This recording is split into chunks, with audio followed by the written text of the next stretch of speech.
Move instruction. Data comparison equal to not equal to greater than or equal. Data comparison siya ay yung may mga instruction siya na may mas mababa o katumbas. Limit test.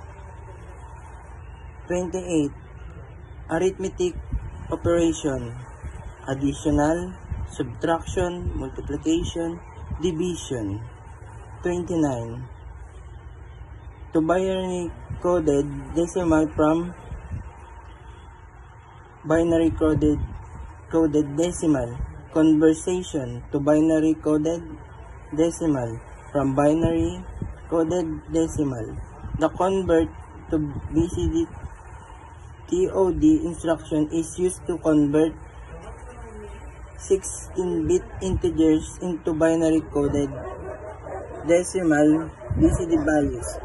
The convert from BCD FRD instruction is used to convert binary coded values to integers. Ang BCD o TOD ay ginagamit para i-convert ang 16-bit na integers sa binary coded decimal BCD na mga mahalaga. At ang convert from BCD FRD na ginagamit para i-convert naman ang binary coded decimal BCD sa mga integers na halaga. 30. Bit shift registers. A bit shift register is a register allowed to shifting bit. Naman sa bit shift register, ito ay isang register na nagpapahintulot sa pag-shift ng bits sa isang rehistro o sa mga kasama nitong mga arehistro. Ito naman ay naglilipat ng mga bits na sunod-sunod mula bit hanggang bit. Sa isang array na sa mas maayos na paraan, ang shift register ay upang kopyahin o gayahin ang galaw o ito ay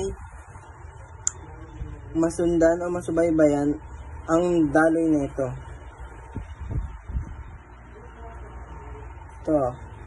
Controlling of machine or process operation, inventory control system diagnostic.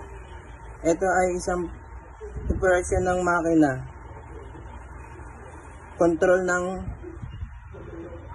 inventory at saka diagnosis ng mga sistema nito. 31. Data in the shift register could represent the following: part types, quality, and size. Ito yung mga kalidad at saka yung mga sukat ng mga parts niya. Tapos the presence or absence of part. Yung dito malalaman yung mga pagkawalan ng mga parts niya. The order in which event occurs. Dito makikita yung mga numero, yung mga location ng mga numero. Identification number or yung dito malalaman yung mga pagkawalan ng mga parts niya. The order in which event occurs.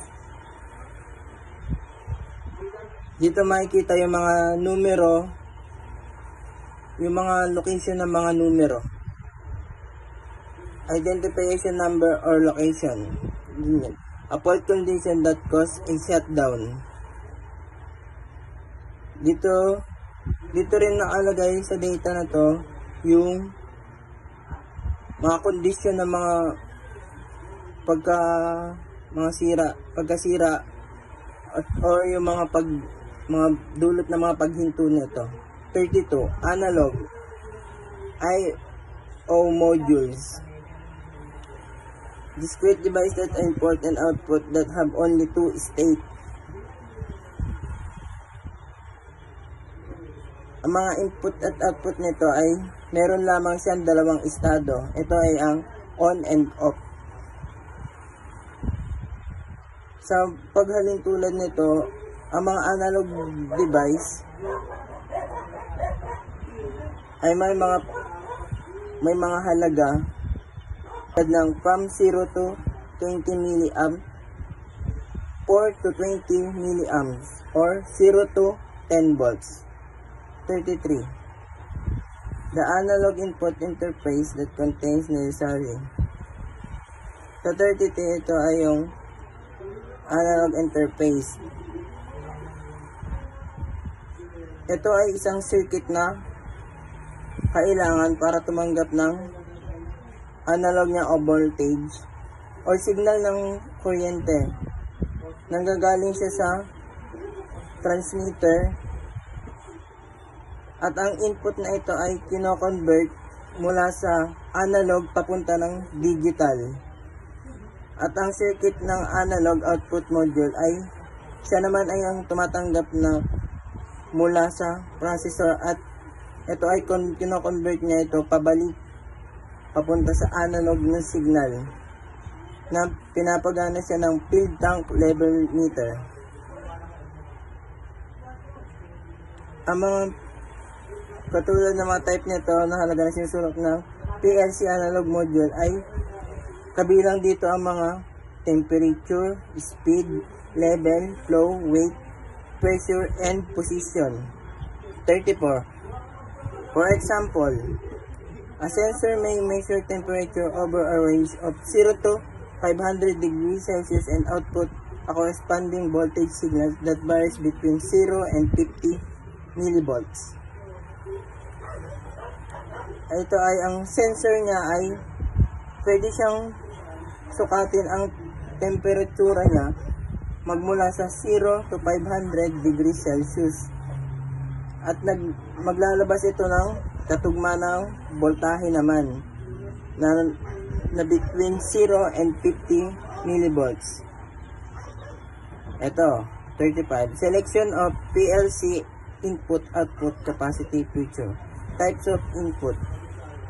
Output required. Size of memory. Speed and power of CPU. Dito naman ay siya pumipili ng kapasidad ng PLC like input and para sa mga susunod pang yung mga uri naman niya ay input and output, mga kailangan, yung laki ng size ng memory niya na papasok, tapos yung bilis at lakas ng power ng CPU. Areas application, manufacturing, machining, food, beverage, metals. Dito ay yung power niya. Tas yun sa mga mining like mga metal, kuryente, at saka mga iba pang uri ng mining. Petrochemical, chemical. Ito, dito naman yung example of PLC programming software. Allen Bradley, Rockwell software, RS Logic 500, Modicon, Modsoft, Omron, Seawing. Tie resistor. What is a tie resistor and why do we use tie resistor?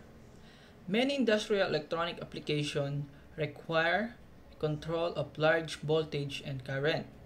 To control such voltage and current, possible with the use of variable resistor and transformer. But it is too large and it costs expensive in maintenance.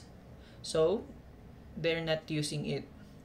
Solid state devices such as tie resistor are used in industry to control the voltage and current as they are cheap, require minimum maintenance, and have a long life. Example of it is SCR, Triac, Diac, UJT, and PUT. Comparison of tie resistor between mechanical switch. First, tie resistor have a long life as compared to mechanical